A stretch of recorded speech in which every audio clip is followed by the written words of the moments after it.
গল্পের নাম রাত ৩টার অতিথি। গ্রামের নাম ছিল শালবনী।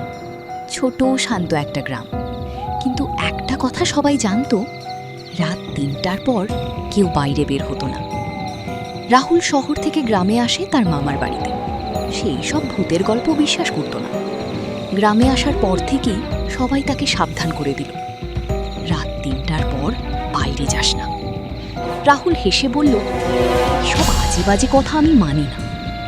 সেই রাতেই ঘটল ঘটনাটা। রাত তখন ঠিক ৩টে। হঠাৎ রাহুলের ঘুম ভেঙে গেল।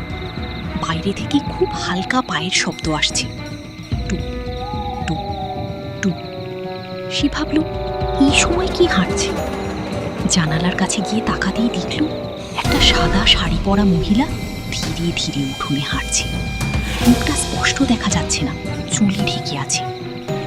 রাহুল কৌতূহল সামলাতে পারল না। দরজা খুলে বাইরে বের হলো।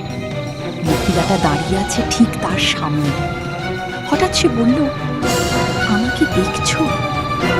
রাহুল একটু থমকে গেল, তবু বলল, হ্যাঁ, আপনি কে?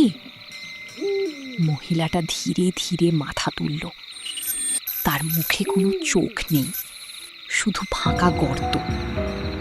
রাহুল চিৎকার করতে যাবে, কিন্তু তার গলা দিয়ে কোনো শব্দ বের হলো না। শরীর জমে গেল। মহিলাটা ফিস ফিস করে বলল, এখন থেকে তুমি আমার সাথে থাকবে।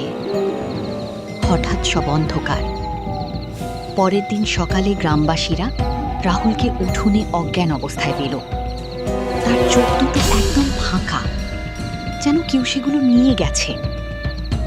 তারপর থেকে গ্রামে নতুন একটা কথা ছড়ালো, রাত ৩টির অতিথি এখন আর একা আসে না।